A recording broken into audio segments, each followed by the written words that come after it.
Okay, it's 7:10, so we can start the meeting. Calls to order and roll call, please. Director Balboni. Here. Vice President LaHue. Here. Director Jaffe. Here. Director Christensen. Here. And President Lather. Here. Thank you. Also, yes, a quick reminder, if you could speak very closely to your microphone tonight, if even though we can hear you in the room, if you don't speak into your microphone, then it doesn't get broadcast to YouTube. Thank you. Okay, do we have any agenda adjustments? Not much to adjust. Yeah, I agree.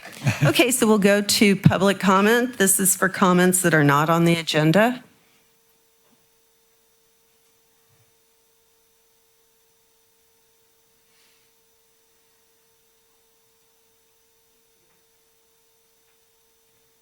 Thank you, Becky Steinbruner. I want to, first of all, point out in correspondence in your packets that the letters from the gentleman, I really think you need to look at them if you haven't.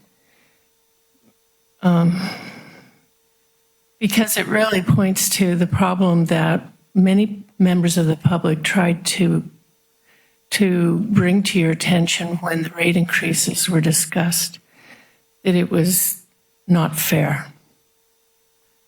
And I also want to point out that the gentleman's personal information was not redacted. You're looking like something's wrong. Am I saying something wrong? Do we have the timer going? I started one. Oh, okay.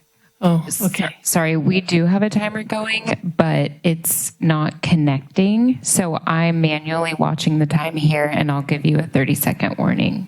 Okay. And that'll help me because I don't want to stop something when it's not. Yeah, I'll monitor tonight. Thanks. Okay, thank you. So Mr.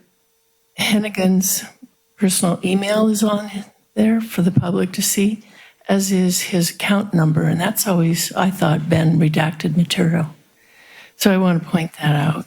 And again, I hope that you will reconsider the rate structuring that you have enforced because it's hurting people. His email is amazing to me, the amount he's paying for a fixed charge and how little tiny water he uses. The second thing I'd like to bring to your attention is Public Records Act request that I did file regarding the country club replacement well. I wanted to know how much water had been used in developing that new well. And I guess that's, and also the Gunnison well. So I did get some information. Thank you very much, Ms. Western, for the information. But the discharge volume estimates for the well development do not really fit. And the file, when I opened it up, said it was for Willowbrook, not the country club replacement well. Maybe these are the estimates for that. It was based on Willowbrook. But the other issue with the country club replacement well that I really am concerned 30 about seconds. is that the water was discharged into Bush Gulch. Now, I remember when this project was first discussed and in an environmental analysis, the water was going to be trucked away because of the 123 TCP contamination that was not going to go in the creek. And here it says that it was. So was it tested for 123 TCP? What are the levels? That's the reason why it's being replaced. And I hope that it did not contaminate the creek. Thank you. Thank you. Are there any other public comments that are not on the agenda? For items that are not on the agenda? Okay. We'll move forward to the consent items, or did you have something to say? No, I was Okay. Just moving around. Sorry. We're all trying to talk into the mics. Okay. So now we're at the consent items, and is there public comment on any of the consent items as a whole?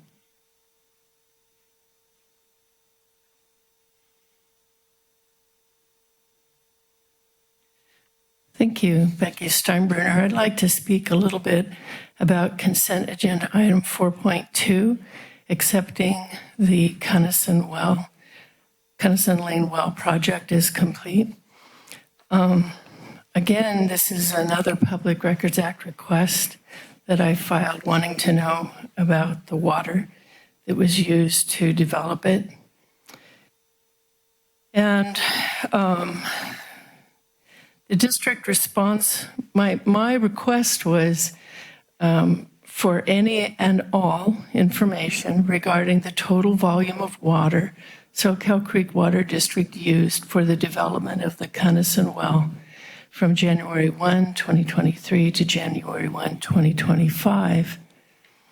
The response I got was no potable water was used for the development of the well. That wasn't the question I asked. So rather than forcing me to file another Public Records Act request, I would like to ask you to request that staff answer my question. I did see a hydrant hooked up to the well development site. The hose running to it was charged, so I assumed that there was water going from the hydrant to the well development. 30 seconds. So if you could please request that staff answer my question tonight, if possible, that would be great. But if I don't get an answer within the next few days, I'll be forced to file another Public Records Act request. And I know you don't like that. Miss Western is very good, but it's the only way that I seem to be able to get answers. Thank you. Thank you.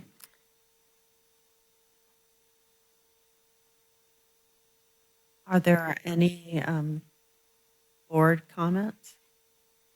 Quick announcement. Wait. I was We're on going consent. to move approval of the consent agenda. I'll second. Your announcement is for something else?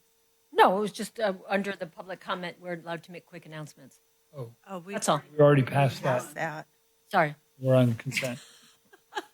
I was confused. I missed out. Sorry. Okay, so we have a motion and a second. So do we have a vote? I guess, is it roll call or all Just do a voice vote. voice? Voice vote's fine. So all in favor, say aye. Aye. Opposed? Motion carries.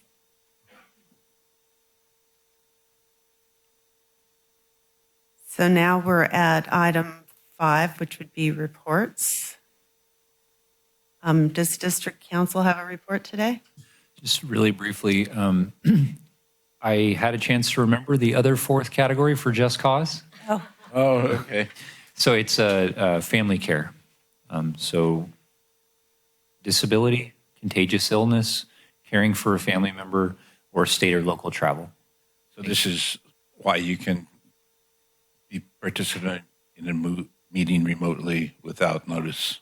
That's correct, from a home or other private location without it being on the agenda. Thank you. Hey, thank you. That would have bugged me all night, so thanks. So now we're on to business items. Public members may address the board on specific items, but first we'll have our report. 6.1 is consider approval of policy for removal of dedicated irrigation service. Shelley, are you doing the presentation? Yes, I am. I'm Shelley Flock, Water Resources Manager. This item presents and seeks board approval for a new policy to establish criteria and conditions for removing a dedicated irrigation meter from service. The policy's been drafted in response to several inquiries from customers living in multifamily homeowners associations who've indicated that they no longer wish to irrigate their common area landscapes and would like to stop having to pay the monthly service charge. For background, dedicated irrigation meters are required for all new commercial, public, and multifamily HOA common areas with landscapes over 500 square feet. And that requirement's from the district's landscape ordinance, which is really based on the state's model water efficient landscape ordinance. There's a lot of benefits for dedicated irrigation meters, including easier leak detection and more granular consumption data, which helps customers more efficiently manage their water use and their water bills. Over the past few years, we brought several related requests to the board, including a customer request to stop paying the monthly service charge altogether based on having no consumption. However, under Prop 218, the district's required to ensure that customers pay their proportional share of the cost of service, and the bulk of the district's costs are based on infrastructure and other fixed items that exist regardless of the amount of water that's used by the customer. Thus, the board would really be unable to eliminate, reduce, or suspend the monthly service fee for some customers without reevaluating and changing the entire rate structure. Therefore, the only option for customers that would like to avoid the monthly service charge is to remove the service when it's no longer in use. Because it's difficult to determine when the landscape area is no longer in use, and in order for the district to ensure fairness to all customers by preventing a customer from simply using their domestic water to irrigate those affected areas, we have a proposed policy that lists 5 requirements for removing service. Number 1 is to remove or to submit a formal request from the HOA board. Let me go down to the from the HOA board or property owner, saying that that person has authority to act on an HOA's behalf and remove the service. Record a deed restriction on the property's title with the county that permanently prohibits that area from being irrigated with domestic water. Sign a liability release, which would be drafted by our district's legal counsel, acknowledging the terms outlined in the policy in our ordinance 2402, which is district rules and regulations, and releasing the district from all future liability related to the removal of service. It would also indicate that if they ever did want to irrigate again in the future, that they would need to install a new dedicated service and pay the rates and fees in effect at that time. Number 4, hire a contractor to remove the service line in accordance with district specs, licensing, and insurance requirements. And the service line must be removed from the district's water distribution main to the property line to maintain our distribution system's integrity and prevent future leaks. And lastly, I'd like to note that based on some new research conducted by Leslie Strom, our Finance and Business Services Manager, the financial impacts estimated in the memo were underreported based on about 30 properties with dedicated irrigation meters that have sustained zero consumption. If all of them were to remove their services, the loss in revenue would be about $100,000 annually. So with that information, the recommended actions tonight are to adopt the proposed policy for removing dedicated irrigation meters or direct staff to take alternative action. Thank you. Do we have public comment on this item? Please come up.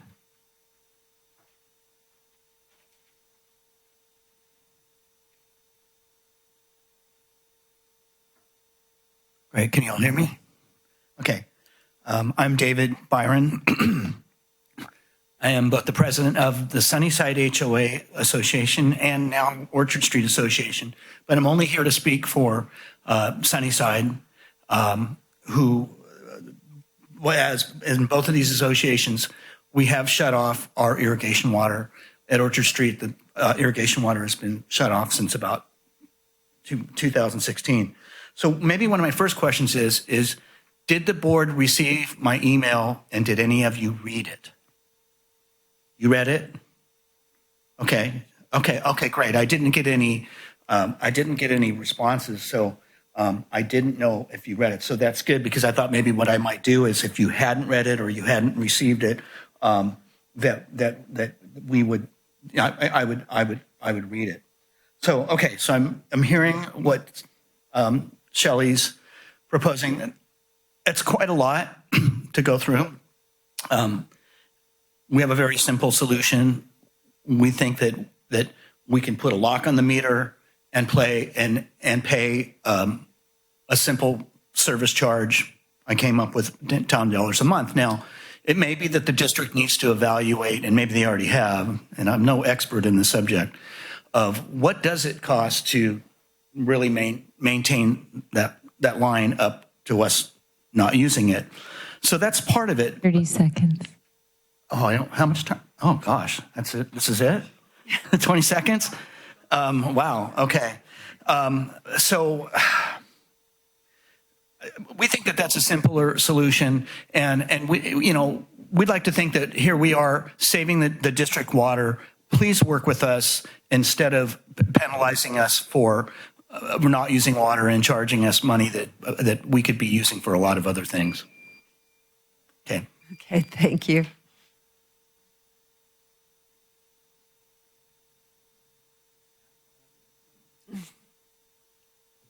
Hi, I'm Terry Graziani, and I'm part of the Sunnyside HOA, and I live there.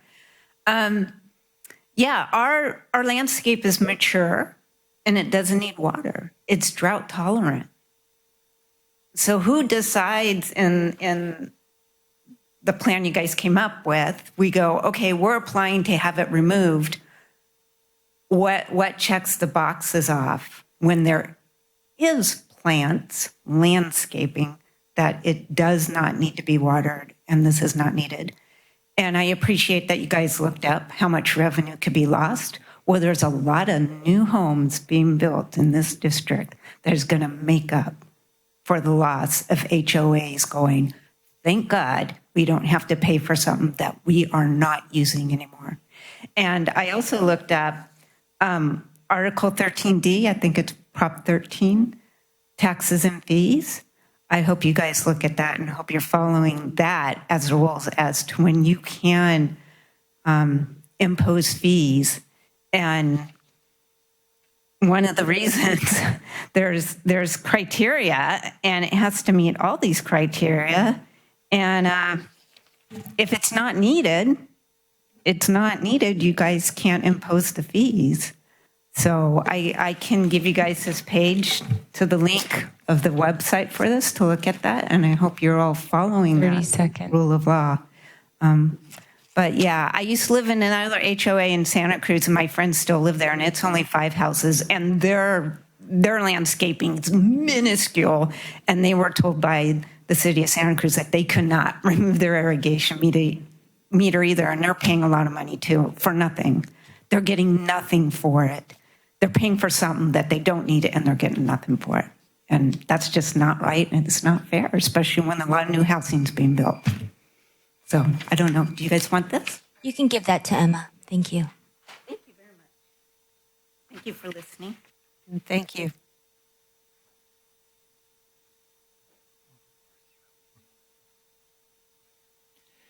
Thank you, Becky Steinbruner. I'm glad to see this issue coming before your board because it was raised a few years back by the Seascape homeowners. My friend Chris Kirby was there and brought it to your attention because all of that median strip that was landscape was all ripped out. And a very small part of it was replanted with succulents that take no water. And the Homeowners Association was asking you to do just exactly what these good folks have asked.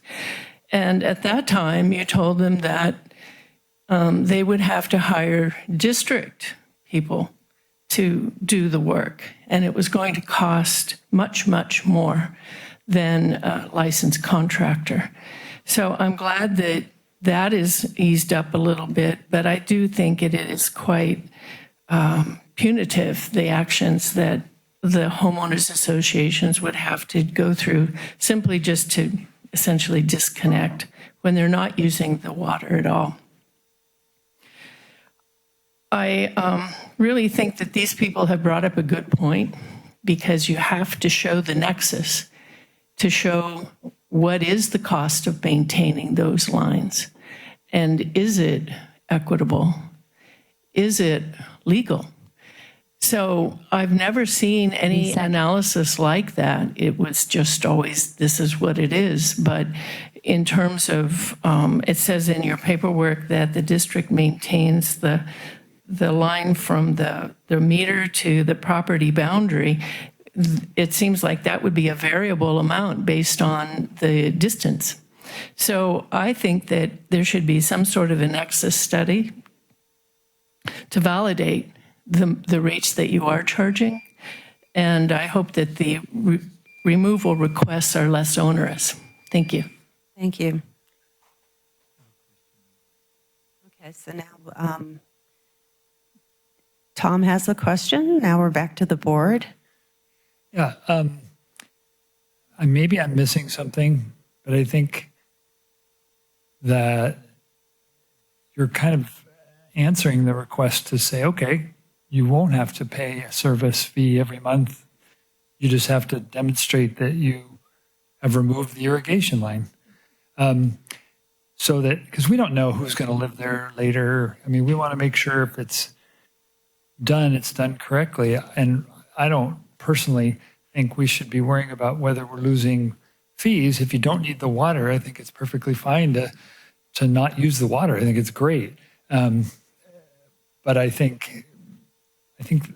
guess I'm not under, maybe Shelley, you're going to explain, or Melanie, what am I missing? This seems like we're meeting the request to say, okay, you don't want the water, then let's just do it safely for the district and finalize it, and then you're done with fees.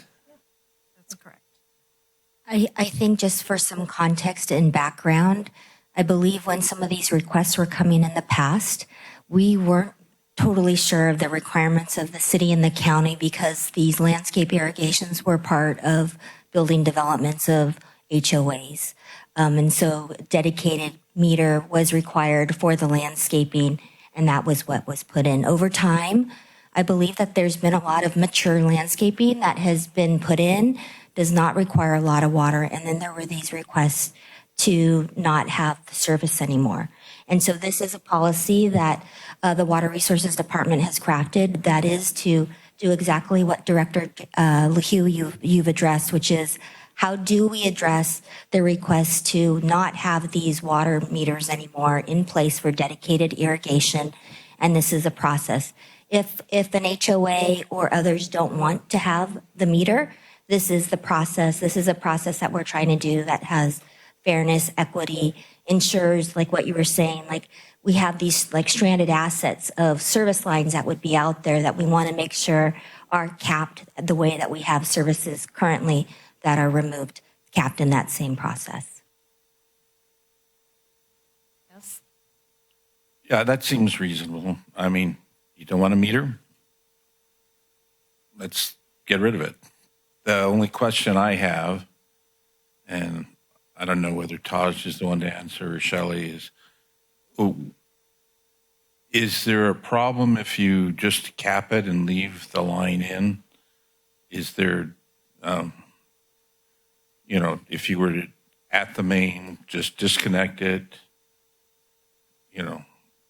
make it, put a cap on there, put a cap on the line going, there's no connection at that point. There's not a backflow problem, right? So is there a problem with that solution, or what's the concern? You want to take that one? Thank you. Because it would add additional costs, right? If you had to remove the line from the main to the, to the service. What you described is actually what we would be asking for, not to dig a whole trench, just dig it up at the main. Okay. Disconnect it, turn it off. And because of the reason for that is that if it gets hit, if it's not capped at the main, Yeah. it is subject to the underground service alert locate requirements. If someone is digging in the street, we have to locate it and mark it. We also have to maintain it if it leaks in the future. Right. And part of the monthly service fee is to pay for that type of service. And so if they're not paying a service fee, then there is no funds to do that work. Okay. So I misunderstood. I thought that there was going to be a requirement to dig it out. No, it can stay in the street and abandoned, but at the main, we have to dig it up. Someone would have to dig it up. And then we're asking them to pay the cost of disconnecting. That's correct. It seems reasonable to me.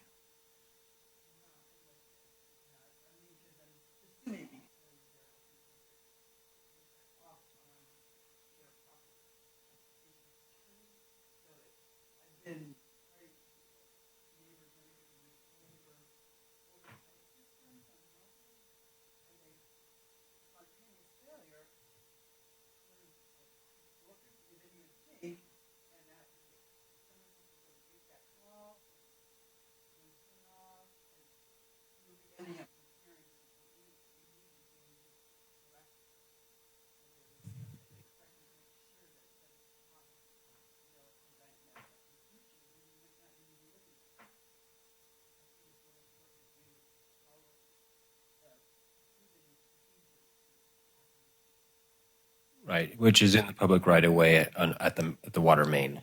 Right. And you could, in a way, clarify it, because it's always going to be charged with water unless we do this. That's right. And those lines get old, and if somebody hit it when they're digging down, it would be a disaster. And that's what the reason for doing this is. It's not because it's not, just because it's not being used doesn't mean it isn't charged with pressure and water in it. That's accurate. So I just misunderstood what condition 4 was. I thought it was more onerous than simply capping it off. Just on a deed restriction question about that. So basically, into perpetuity, there would not be allowed to hook up that meter again. They would not be allowed Unless they came through another round of process. Wouldn't be allowed to use the domestic water service to irrigate the landscape that was previously irrigated with the dedicated meter. And the reasoning for that is? Because it's not fair, it's not equitable. Other customers have to have a dedicated irrigation meter to irrigate the landscapes that. So it costs them less is the idea. They'd be Yeah, it would be capacity basically charge and not a cheating service the charge. system. Yeah, I can see that, but I can also see it the other way. But so the deed restriction would be required, and the liability release, that's just a standard that when we do things like this. Yeah, exactly. Especially if they're going to be hiring a contractor to work on our main. Gotcha. Okay, that's all I had. Jennifer? Yeah, I think the draft ordinance seems very fair. I've studied it thoroughly. And I just wanted to address one quick issue. And I get a little concerned when I hear we're not using the water, so why should we pay? And the way I think about it is that I'm not using the schools. Why should I pay for the schools? I don't have any children there or grandchildren attending the schools. Or why should I pay for the fire protection? I've actually never used it. But those are things to sustain our community and for our next generations. And the water is for the groundwater sustainability. It's for giant, amazing, dreamlike projects like Pure Water Soquel. So I just, wanted to think about that. Thank you. No discussion. I think there's two separate things, just to see if I can clarify that. I think she's talking about justification for having there be a water service charge that for everybody, no matter how much water they're using. This is separate from this. This is an irrigation meter. If you don't want the irrigation meter and to not pay for that, I think that's perfectly reasonable and fair. So I think there's a connection being made that It's I don't on their think own should- property. Yeah, Right. so it's, No. it's, Yeah. No, we get it. Yeah. We get it. I we're wouldn't. free to do it. We just have to, we have to enforce strict and consistent and Carla, we're not doing conversations here. back and forth. procedures to get this done. I think we've gone over that already. And there are some procedures now. This is what we're going to follow. So It's a meeting procedure, and we're not talking to people in the audience. I think it's a reasonable, well thought out, safe way to meet people's desires to not have a service they don't need. And so I'm going to make a motion to adopt the policy. I second. I have a question on wording. Is it just me when on the fourth condition of the policy to remove the service? I wanted to clarify that because I kind of reviewed the staff memo. The word capping, what Taj described is still capping. It's taking that service line and capping it off of the main. Then there's also the capping, which Mr. Byron had suggested, which was at the meter. So this is capping at the main. So that full service line, and like what President Lather said, would not be charged. There's no water in it. So that's Yeah, no danger to our right. water supply, no danger of leaks from the main. Yeah, so I apologize for that. Is the wording clear to somebody who's more technical than I am? Removing the service. That could have been written differently. Instead of full removal of the service line, it could have said it would require capping of the service at the distribution system main. That's how it should have been worded. And in the policy, it doesn't say removal of the line. It just says remove of the service. It was more in the write-up. And so in the policy, it says to remove the service. And I think that would still meet what Taj was describing. And right after remove the service says in accordance with the district specifications. So it would be consistent with what. Okay. Just wanted to make sure of that.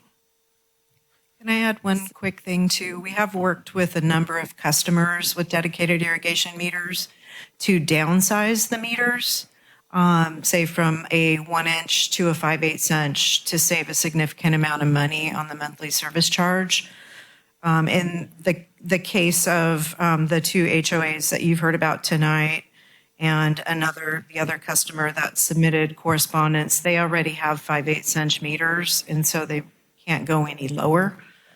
So there's no options there, but we have worked with a number of customers on downsizing. They don't need the water, so they just want to remove it. I understand. Okay, so we have a motion and a second. Do we have it's a voice vote? Okay. All in favor, say aye. Aye. Aye. Opposed? So the motion carries with some word change, I guess, maybe No word clarification. change. I think the wording is okay. Okay. It was just me who didn't understand it. Okay. All right. So now we're on to 6.2. Consider adopting the resolution 25-05 to adopt an addendum to the previously adopted initial study. This is a very long one. Mitigated neg deck, approving the clarified treatment process and facility layout modifications for the hexavalent chromium water treatment system project. Taj, I take it you have the presentation. I don't have a presentation, but I can deliver the message. Okay.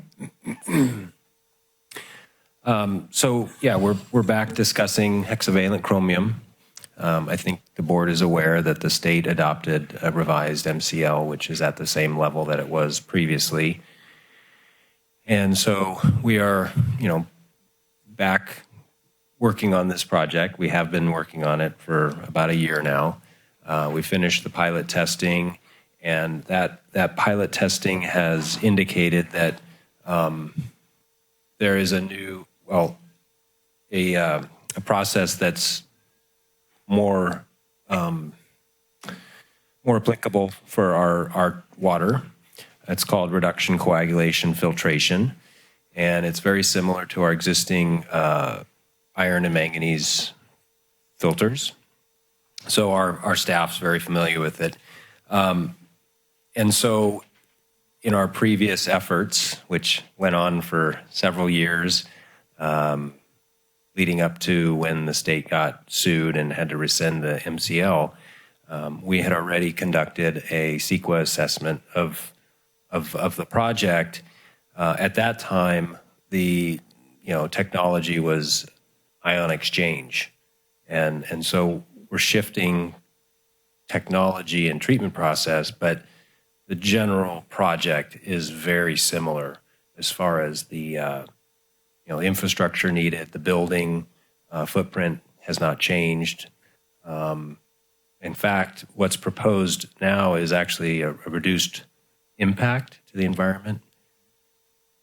The previous, Less costly.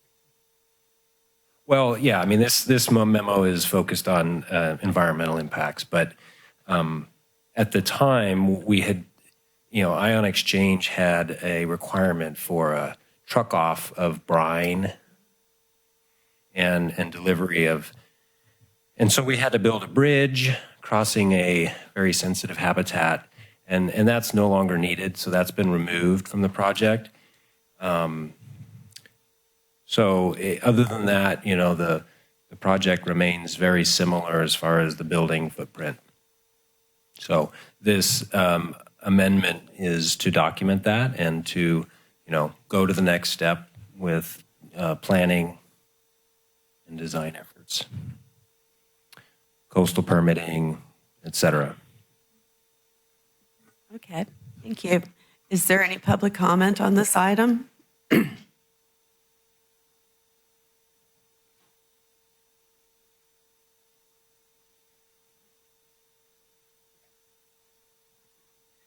Thank you, Becky Steinbruner. I think that there should be at least a refreshed environmental analysis. It's a mitigated negative declaration that's 10 years old. And I think it would behoove the district to do an analysis again and to really review the whole document with the updates that you have described here. It isn't the same project anymore, really. So at the very least, there should be an addendum following CEQA process with a noticed public comment period following CEQA process. And I believe that the Coastal Commission will look upon this much more favorably if the district has done that. I also really wish that you would look at the thing from the whole project from a little further back, because the district's policy is to locate new wells further inland. So why does it make sense to make a new well and build a treatment plant for the chromium when relocating the well further inland may avoid the chromium problem entirely and save the need to have a treatment plant at all? I think that is part of what an environmental analysis should be, alternatives. And I think it would behoove the district to do that level of analysis, certainly before you go to the Coastal Commission. It would also allow better public response time, notice comment period, which is the thrust of CEQA. Thank you. Thank you. Is there any other public comment? Seeing none, we'll move to board. Anyone have any comments or questions? I do. I just want to comment that it was very helpful, Table 2-1 in the addendum, pointing out the differences between the original CEQA document and the addendum. And just reading through that, there's a lot of no changes, and don't need that anymore. And it does look like a less, the environmental effect looks like it's going to be less. And I noticed that we went with the same consultants for this. So they were aware of the original document. And so it looks good to me. Anyone else? There's Just a Jennifer. couple of quick questions. It seems so helpful that we can use this RCF technology. So that sounds good. But I just wanted to clarify. So in the older assessment that was done 11 years ago using the strong base anion exchange system, the brine was supposed to be trucked off-site, and that was about 25 truck trips annually. And then in the documents it said also the chromium hydroxide sludge was going to be hauled off, and that was another 12 truck trips a year. So that's a lot of truck trips. But what I understand, what was reading, was that in the RCF system, there's no brine. It goes out through the sewer system. But as it goes out through the sewer system, there's a few pumps. I guess there's pumps 1, 2, and or maybe 3 different stations around Zanzibar Drive and Castillo Court that might need to be upgraded. And then that's it. No truck trips, just a little bit of extra, I guess, backwash water or from that. And I was wondering about like any kind of basic cost idea of upgrading the pumps. Good question and good understanding of the situation. We had talked to sanitation the first round, and they had asked for us to upgrade some of their pumps to more deal with the situation, and it was, I think, around $15,000 per pump station. We're looking to avoid any increase in power upgrades, literally a swap in the pump, and keep it to that level. One of the design goals is to not trigger additional upgrades at those sewer lift stations, and that includes sizing the backwash tank that you mentioned, backwash, so that we can discharge it to the sanitation system at a rate that's acceptable. It's metered, good word, and it doesn't overwhelm the sewer system. Some agencies, if the sewer system is large enough, they can backwash directly to the sewer system and not even have a tank or a buffering, Right. Yeah. Okay. And in our situation, we are at the extents of the sanitation system in that area. And so, the system gets bigger as it goes further towards Santa Cruz, but it's not sized for a big discharge at that location. So we have to accommodate that. Yep. A slug of water is what. Slug? Yeah, that's what we'd call it in sewers. Yeah. Yeah. We don't want any slugs of water coming in out of nowhere. And that includes swimming pools.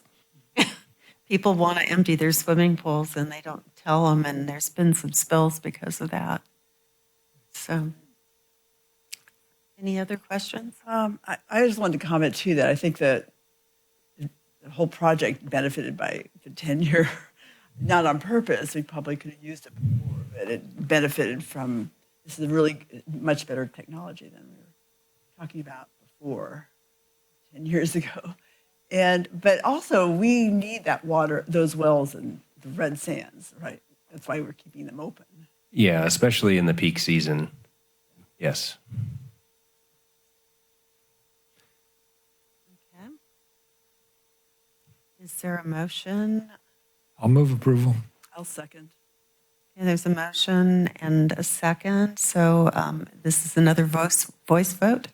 Mm-hmm. All in favor, say aye. Aye. Aye. Opposed? Thank you. Let me see where I am here. Okay, so now we're at item 6.3, authorize entering into a professional services agreement with Ralph Anderson and Associates to conduct a total classification and compensation study. And I take it that David Terrasas is doing the presentation. We have David here to present the item. He's just going to switch over. Yeah, thank you. Good evening, board. Some of you have already participated and had a chance to look at the menu, the agenda item. Yeah, you got to talk.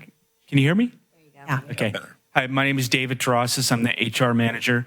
Item 6.3 seeks the board authorization for the general manager or their designee to enter into a professional services agreement with Ralph Anderson and Associates to conduct a total compensation and classification survey of the district in an amount not to exceed $60,000. As you may recall,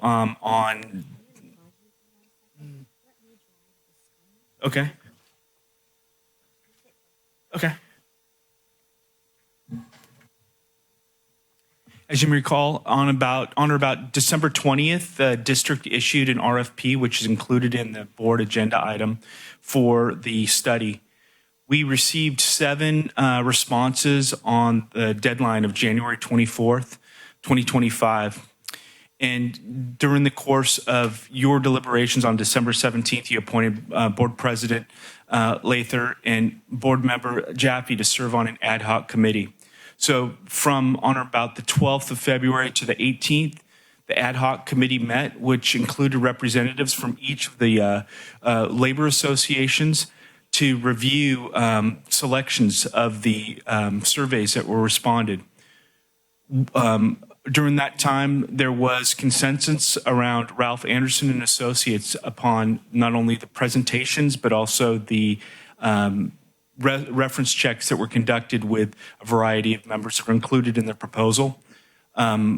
We've been in touch with each of the participants that presented, and now we are taking it back to the board for your authorization to engage in negotiations in an amount not to exceed $60,000 to initiate the survey.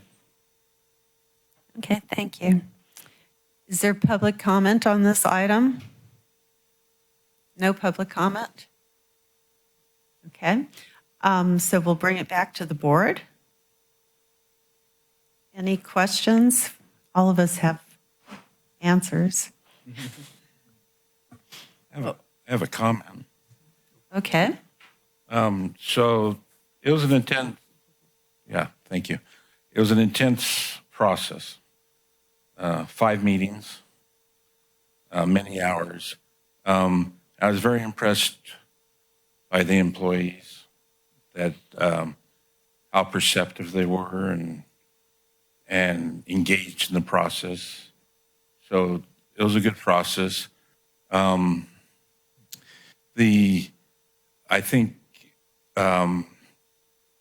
that the employees are very happy with this selection. They had input. As a matter of fact, in my opinion, they were the dominant, the most important input, that they're comfortable with who's doing the study.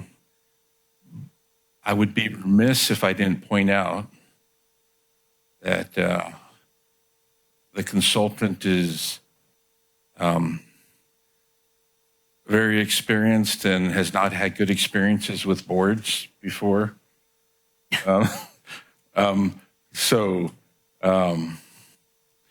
hasn't met us. He hasn't met us, exactly.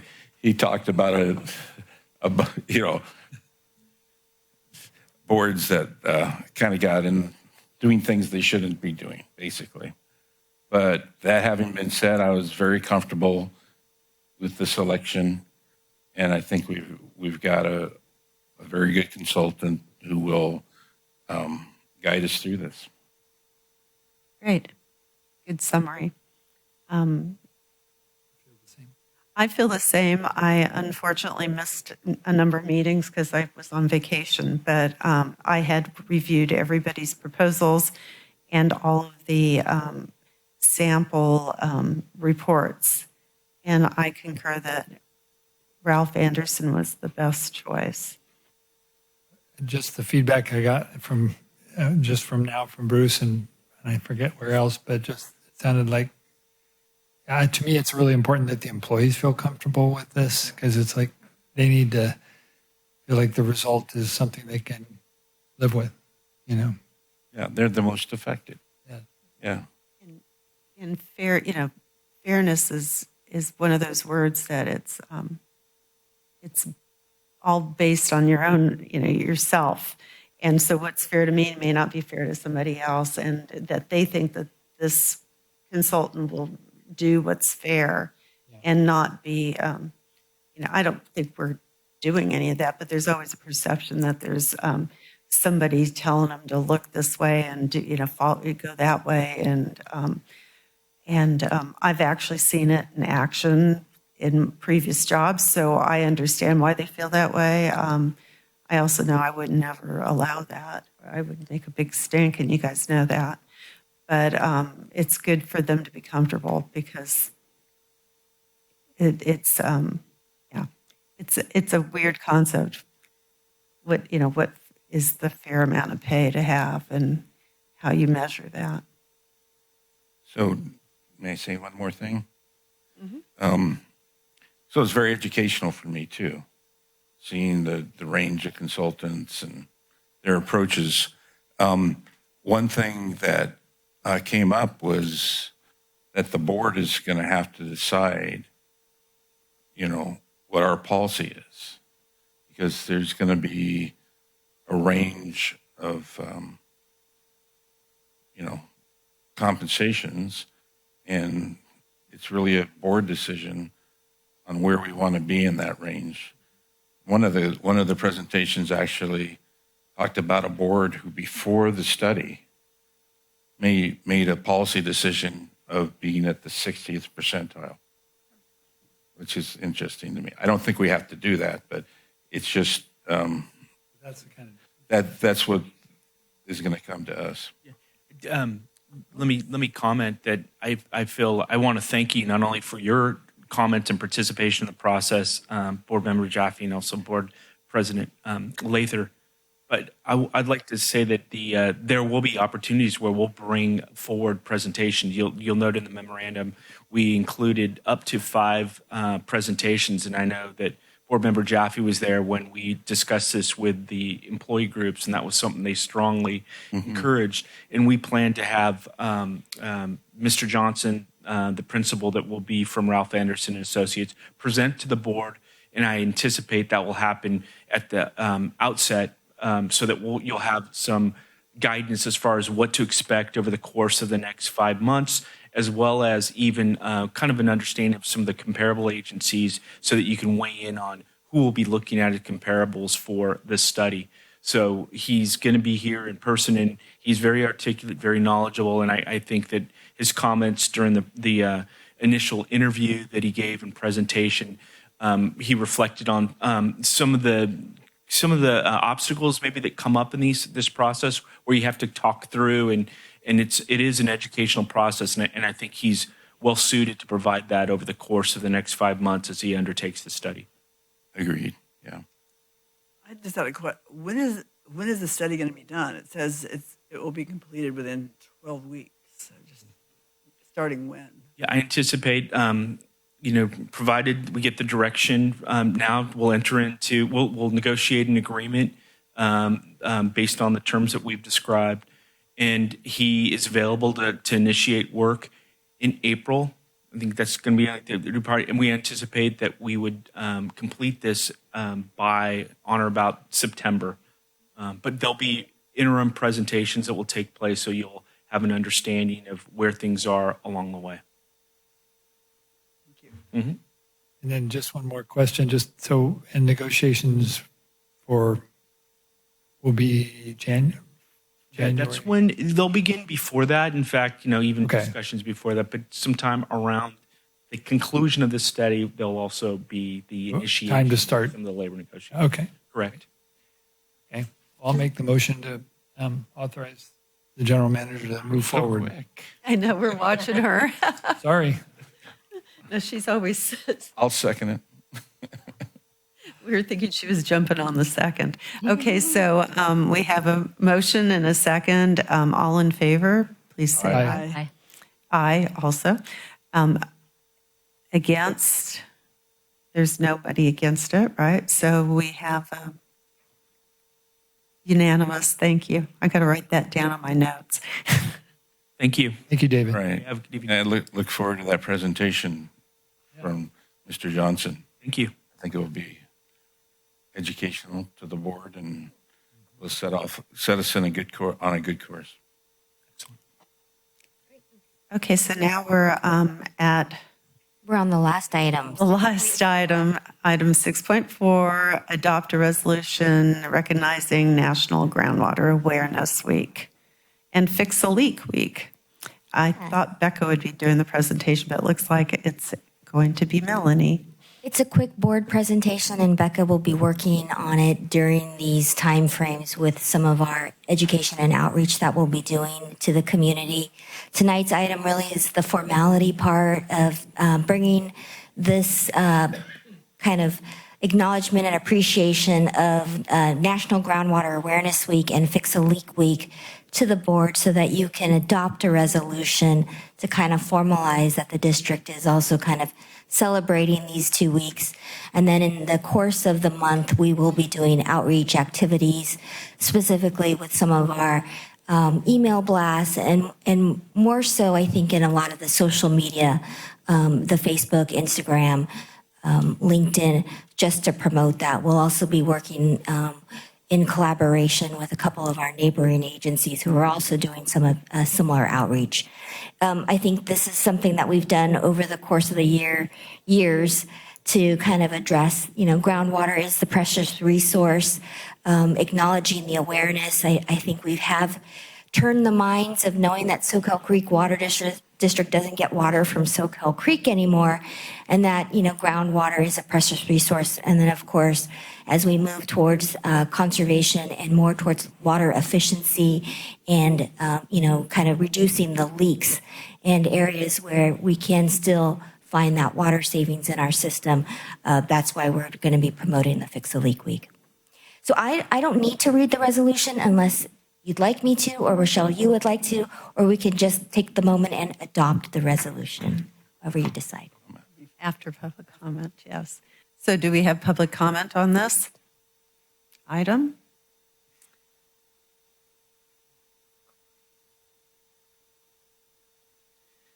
Thank you, Becky Steinbruner. I think it's always important to recognize positive things. On the small privately owned water system for which I'm a customer, it has been the residents themselves, people walking on the road, that have spotted some of our biggest leaks and reported them.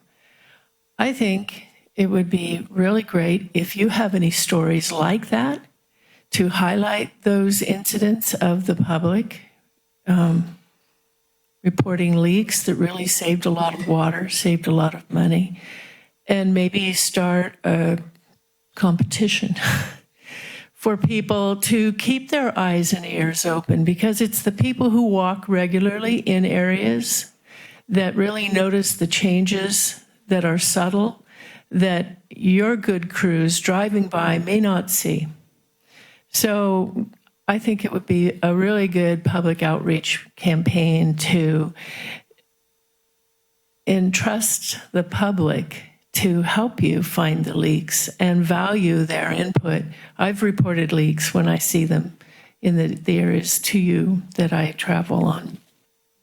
So encourage that, because a lot of people just are kind of unplugged these days.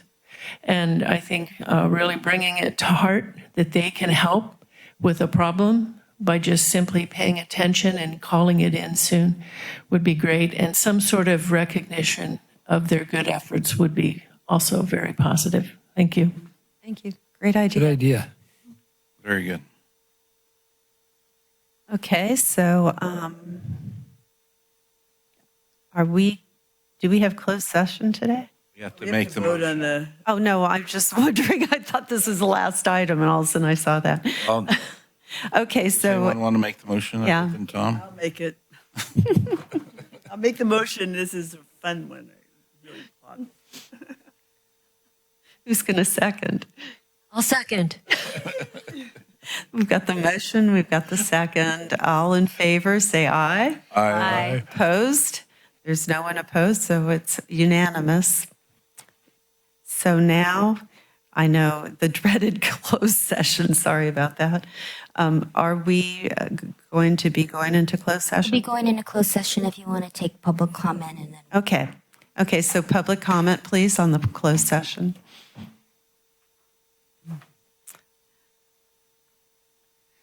Thank you, Becky Steinbrenner.